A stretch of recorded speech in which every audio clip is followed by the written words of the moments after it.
Olha aqui, muita coisa.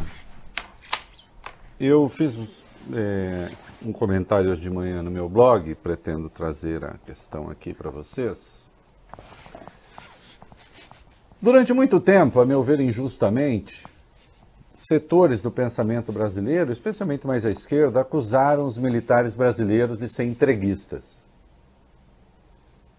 Eu nunca concordei muito com isso,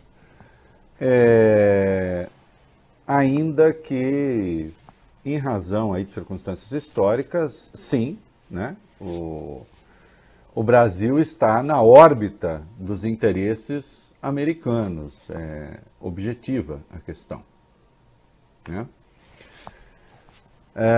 De maneira marcada, por exemplo, quando o Brasil adere, né, aos aliados, manda homens para lutar na Segunda Guerra, Getúlio cai e o governo Dutra se caracteriza então pela adesão, sim, né, aos valores americanos, digamos assim. O Brasil não reconheceu, rompeu relações com a União Soviética, o Brasil não reconheceu a China, o Brasil não reconheceu antes, até um ano antes, a Coreia do Norte. A volta do Getúlio, não muito tempo depois, fez com que, e com o apoio dos militares neste particular, os militares passassem a ter de novo uma relação com os Estados Unidos de aliados prudentes, de aliados não subordinados. Então, vamos lá. O Brasil não mandou, por exemplo, homens para a Coreia, na Guerra da Coreia. A ONU pediu, o Brasil não mandou. O Getúlio se comprometeu a manter o suprimento de matéria-prima. O golpe de 64 foi dado, sim, com o apoio dos Estados Unidos, inequivocamente, né?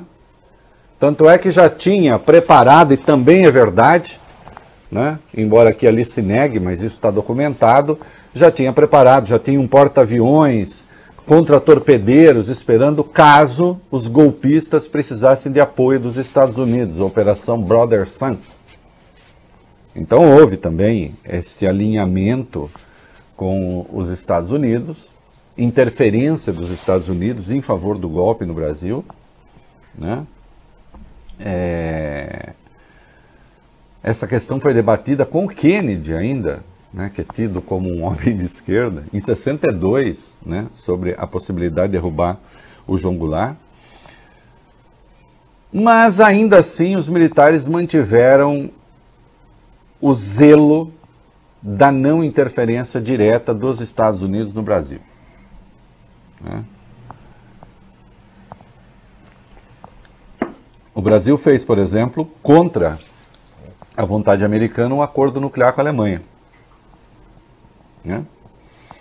Em 74, o governo dos Estados Unidos decide não vender urânio enriquecido mais, e o Brasil fez o acordo com a Alemanha. E os Estados Unidos viram isso com muito maus olhos, né? As relações foram tensas, especialmente do governo Geisel com os Estados Unidos, até porque coincidiu com o mandato do Carter, né? Então teve ali um estresse, né? Porque o Carter passou a fazer a defesa dos direitos humanos da América Latina, ainda que de maneira muito discreta, ainda que na sua vinda ao Brasil não tenha tido nenhum pronunciamento agressivo a respeito, mas passou sim a haver uma tensão ali, né? A Rosalind Carter, a mulher dele, visitou o Brasil um ano antes, 77, ouviu missionários americanos aqui falar da agressão aos direitos humanos. O Brasil, então, atribuiu a isso a suspensão de acordos militares com os Estados Unidos, de cooperação. Então foi uma relação tensa. Mas nunca de subordinação, embora de alinhamento no anticomunismo, etc., mas nunca de subordinação. Esta geração de militares que está aí, infelizmente, está se caracterizando por várias formas combinadas de entreguismo.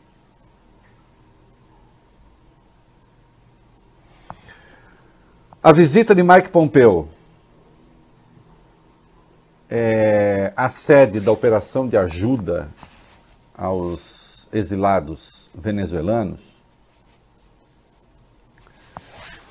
que fique claro, esta operação é tocada por militares.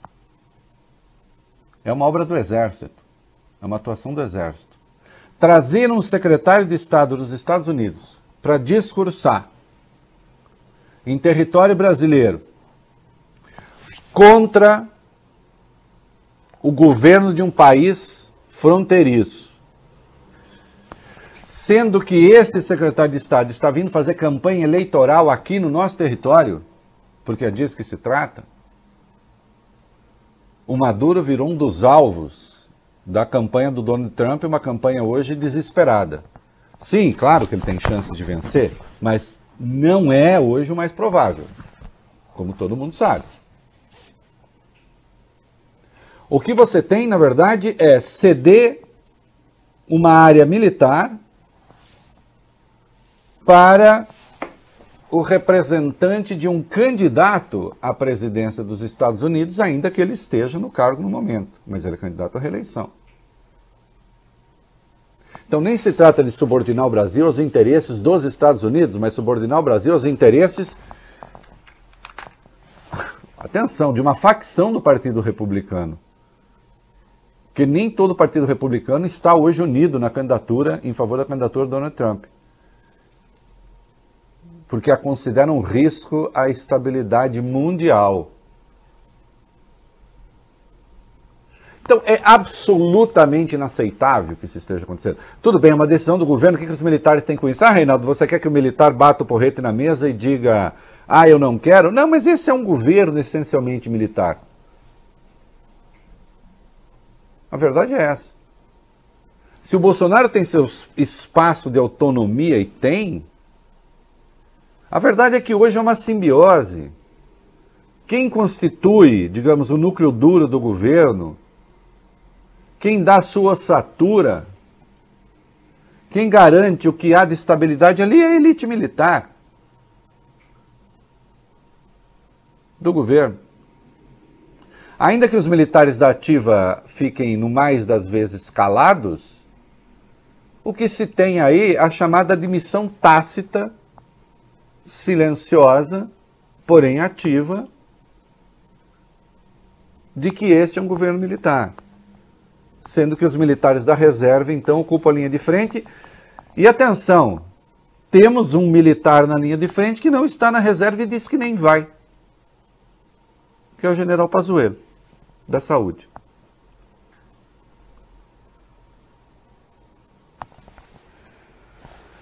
Os militares brasileiros se caracterizaram durante muito tempo pela chamada defesa do território, então isso para eles era uma questão sagrada.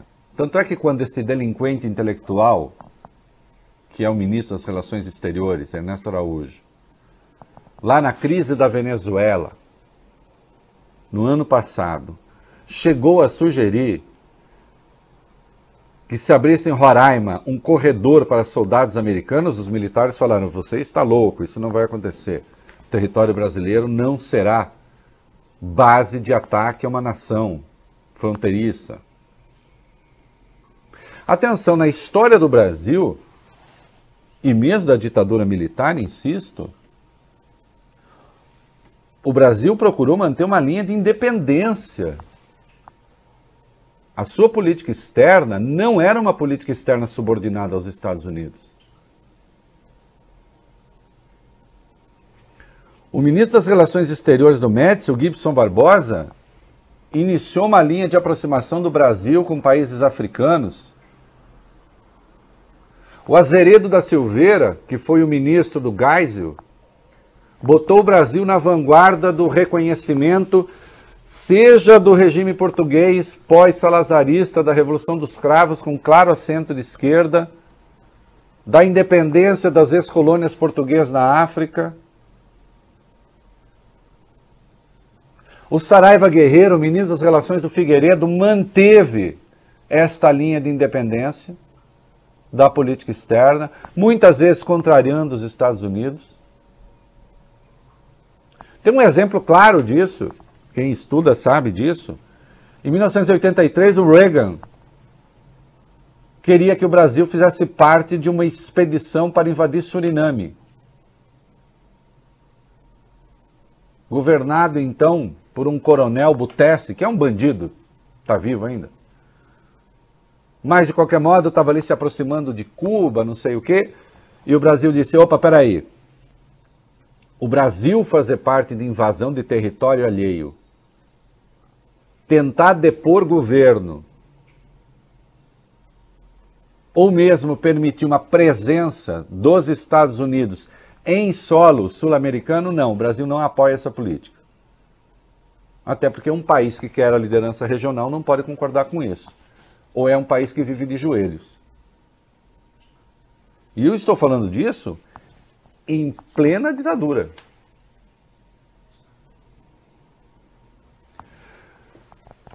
Daí que vem a chamada linha da política externa brasileira da não intervenção, da autodeterminação dos povos. Né?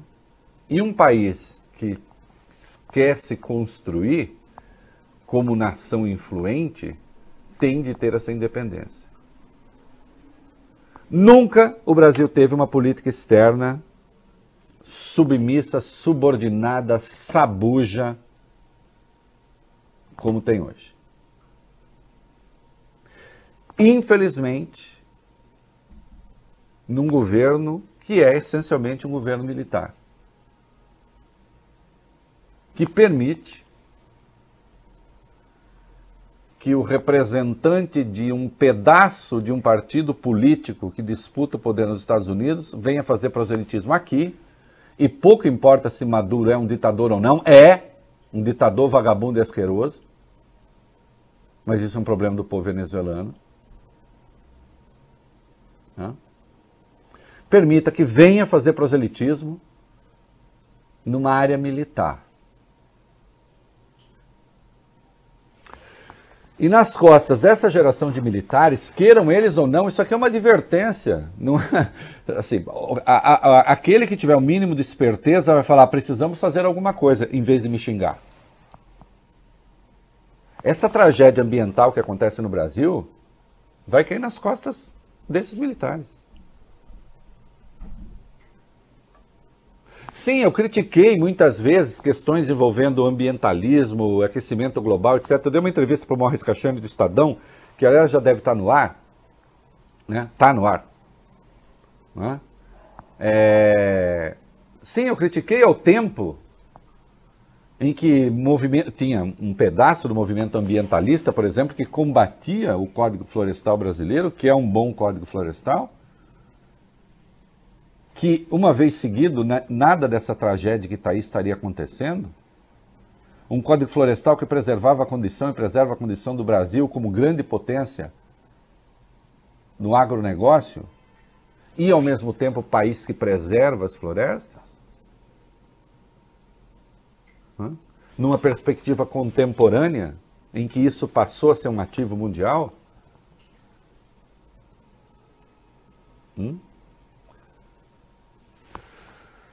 Em vez de fazer essa escolha virtuosa pela defesa do meio ambiente com um bom código florestal, o que nós estamos fazendo é virando párias internacionais nessa área, com um discurso reativo, que está servindo para jogar o nome do país na lama. Eu não entendi, você começou falando dos militares, é porque também nesta área os militares estão passando pano, a exemplo do que aconteceu hoje, nós vamos ver, numa situação que é dramática, que precisa mudar. Os dados estão aí, os números estão aí, eles são inquestionáveis.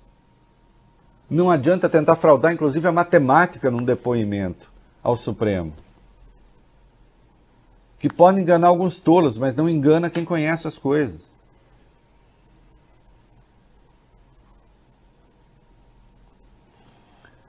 É uma advertência para o bem do país, não para o mal. E até dos militares, porque esta geração vai ficar com um peso nos ombros que não vai adiantar depois tentar tirar. Isso só se tentar tirar bala, mas também não funciona. Porque se a coisa que bala não resolve, é ideia.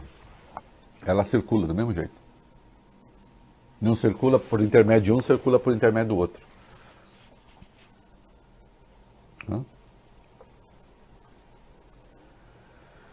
E nós estamos hoje, os militares que estão no governo, e eu não faço tanta distinção assim daqueles da ativa,